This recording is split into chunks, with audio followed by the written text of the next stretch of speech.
It's not just linear regeneration, no, it is radical because we have run out of time. And what that actually means is that globally, we have to be able to restore and replenish the oceans. We have to be able to restore and replenish our forests. And we have fantastic already announcements of, for example, 1 trillion trees to be planted. That has just been announced in Davos last week.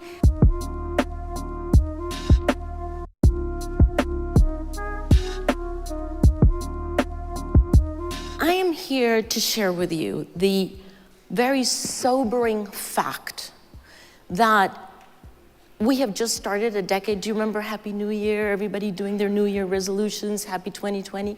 Well, yes, Happy 2020. And 2020 is the beginning of the decade that is actually going to decide the future of humanity. Now, I'm a Latin American woman, and we are known for hyperbole, but that is no hyperbole. That is no exaggeration. That is what science has very clearly delineated for us. It is in these next 10 years that we're actually going to decide whether humanity as a whole, for many generations to come, will still continue to be able to grow and thrive or not. And how did we get ourselves into this position? Well, would you believe that in the past 50 years, we have actually cut down 1/3 of the forest that we used to have? We have driven to extinction 60% of the species that we used to have, and millions of them that are still surviving are threatened with extinction today.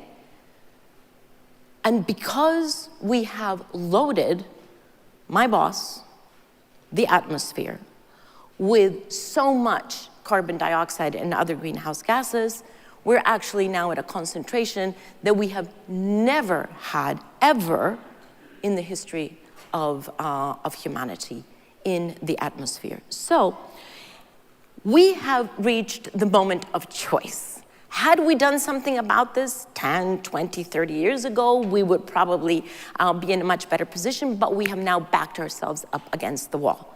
And science has been very clear in saying, here's the deal. Either you get your act together and you figure out how you, means everyone, every single one of us, is going to reduce our carbon emissions and all of the other greenhouse gases by 1/2 of what we have today by 2030, or we have created a future that is only going to be destruction, human pain, and biodiversity loss. That's it. If we are at 1/2 the emissions by 2030, then we stand a very good chance of creating the better world that Jim was talking about, because then we have 20 more years to get to net zero by 2050, which is what we have to do. But we have a parting of the waters in 2030. What that actually means is that we have to start now, because we can't wait for 2029 and then say, oops, I forgot about that, now we have to reduce emissions. It is something that humanity has never done. And so we have to start in a timely fashion. Think about it as a highway. Once you get on the highway and you know you have to take an exit because it is the only right exit to get to your destination, if you pass that exit, you can go miles and miles and miles without another exit. And if you take the next exit, it is a very cumbersome way back. So this is it. We have to get it right. This is the exit that we have to take, because the highway that we're on is actually an unsustainable and self-destructing highway. Now, sadly, I have to say, because I have devoted much of my life to working with national governments, honestly, they're not really working up to par. They are not doing what they should do. Exhibit 1, the last international negotiation on climate change, which was in Madrid, where honestly, because of admittedly 3 countries, Brazil, Australia, and the United States government, we were not able to get to any decent agreements. That is very sad. In particular, that in the meantime, while they were doing this, Australia was burning.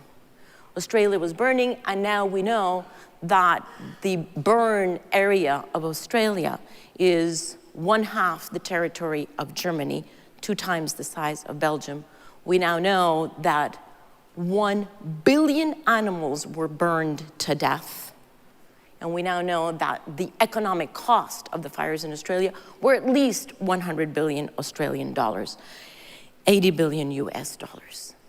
5% of GDP gone up literally in smoke because the government did not take the measures on climate change and on protection of their forests 15 years ago when science told them that this was coming. So I'm sorry to tell you that the doom and gloomers are actually correct. Everything that science tells us about the pernicious effects of climate change are not happening in the future, they're happening now. So I hope that that makes you angry. I hope that that makes you outraged. And frankly, I hope that that puts you into a certain degree of grief. Because it is only through facing our grief that we're actually going to find that place within us to actually do something about it and do it in a timely fashion.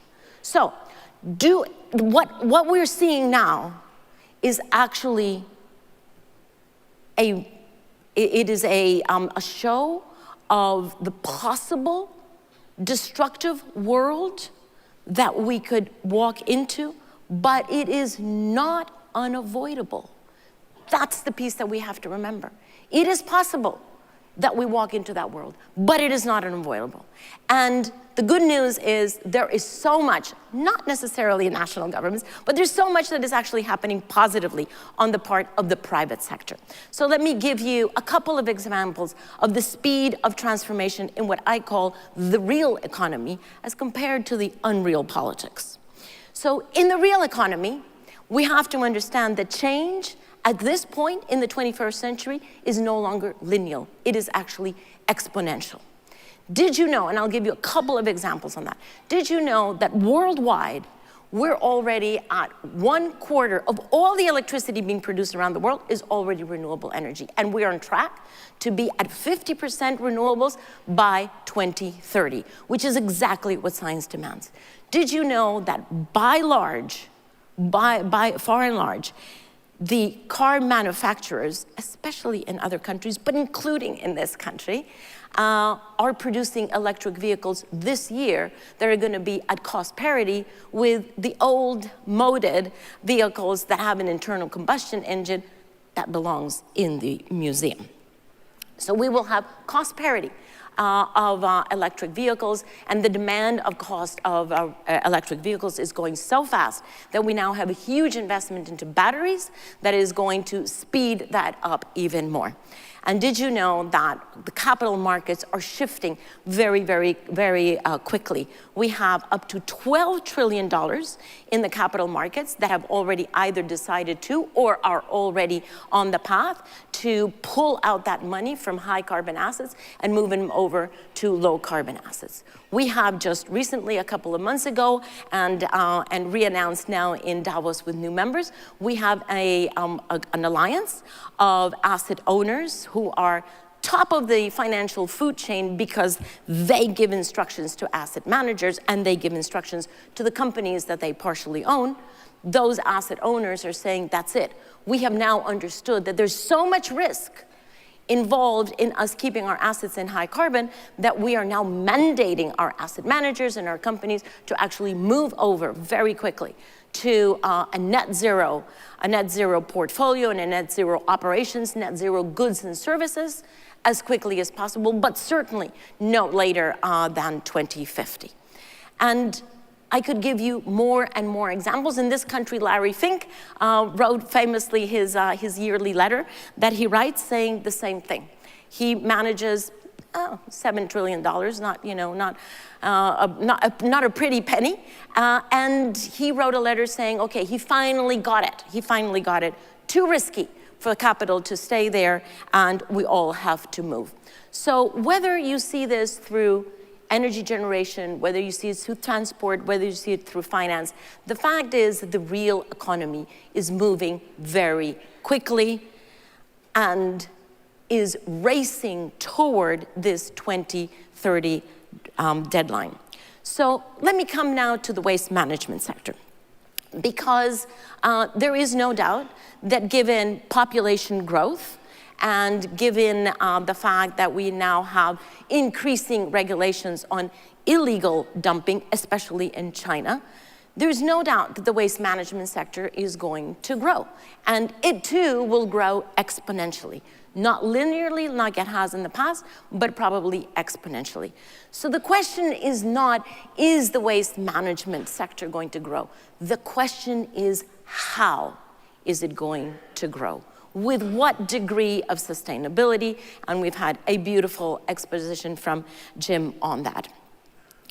But I think we can all agree that the extract, use, and discard model that we have all had, not just in that sector, but think about it, all of us individually, we have grown up assuming that there's always more space for us to consume and more space for us to discard. And it is so much a part of our thinking and of our daily habits that we have actually made it the operating system of the world. Extract, discard, extract, use, discard. That operating system, my friends, has got to be discontinued. We can no longer follow that model, because not only have we reached planetary boundaries, we've exceeded planetary boundaries. And once you have exceeded them, you have to come back in. You have to come back in and figure out, what are we going to do with our resources? What are we going to do with what we poorly call our waste? So the new operating system that we have to get into our heads, into our daily habits, into our industry, is actually what I would like to call radical regeneration. And I term it that because that's the way that we are addressing it in an upcoming book that is coming out, in which we say, you know, we really have to change our chip, our mental chip, and move away from extraction to radical regeneration. It's not just linear regeneration, no, it is radical, because we have run out of time. And what that actually means is that globally, we have to be able to restore and replenish the oceans. We have to be able to restore and replenish our forests. And we have fantastic already announcements of, for example, 1 trillion trees to be planted. That has just been announced in Davos last week. And we know we have the space for that. We can plant 1 trillion trees without impinging on land that has to be devoted to food, or land that has to be devoted to urban population, even including growth of urban population over the next few decades. We have to be able to get into our mind that this is no longer a linear economy, this is now a circular economy. And we have to circulate everything, everything. Food, packaging, fashion, second highest contaminating industry in the world after fossil fuels. Just had a very interesting conversation with the CEO of Gucci. Would you believe the CEO of Gucci is now going like, whoa, we can't continue to contaminate. We are going to transform our company. Yes, we will continue to be a luxury brand, but luxury is now going to be based on regeneration. A completely different mindset to what we had before. Building materials, obviously, manufacturing materials, you name it. Everything that we use, everything that we use. Now, we're sort of understood that one-use plastics is a no-go, but you know what? One-use anything is a no-go. If we're only using something and you put whatever you want into the something, if we're only using it once, we are committing a crime against humanity, because we are deliberately impinging on humanity's possibility to continue to grow and thrive on this planet. So if we understand that, then we understand that this is not about managing waste. This is actually about completely, radically eliminating, not eliminating waste, but eliminating the outmoded concept of waste. It is about understanding that we have to keep all our resources in a constantly evolving use cycle. And whatever is left over once we use something, that has to be the input into the next life of that. So that what we used to see as end products or waste actually become the starting materials for the next thing. And I've seen very nice examples out in the hall of that. We have to be able to think not just about recycling, but repurposing every single one of our materials and increasing the use rate of all of our assets. So within that concept, let me come now to the company itself, to Waste Management, a company that is in a privileged position, as you heard Jim say, the largest landfill manager in the United States, but also one of the top 10 waste management companies of the world. Well, luckily, we're in good hands because the leadership of this company has actually already started this process, providing integrated environmental solutions that you've heard, reducing waste, recovering valuable resources that are not waste, and creating certainly their own clean, renewable energy.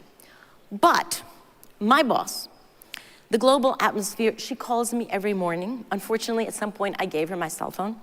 And she calls me every morning, she goes, so Christiana, how's it going down there with the decarbonization of the global economy? And I have to report to her every day. Now, this morning's call was an interesting call because she said, I just want to remind you that your job is actually to be provocative and to push even those that are doing an excellent job. So because I have this mandate, Jim, you will forgive me if I now propose that Waste Management as a company should actually change its name. Everyone who has fallen out of their chairs, they're either in the C-suite or in the comms team, and they will all kill me together, which is okay. But you know, I don't think Waste Management as a company is anymore either managing or dealing with waste. It has already surpassed that, and frankly, this is a company that is in a leadership position to show to the future. Because we have to envision this company, not for 2020, we have to envision it for 2030 and 2050, which is when these kids are going to be in the suicide. So that's the vision that we have to have. And so in this particular sector, can you imagine that this company would lead the entire sector to show the world how we can do more than anyone thinks is possible with less than anyone thinks is necessary? That is the goal of a company that operates so successfully in this sector. So I leave that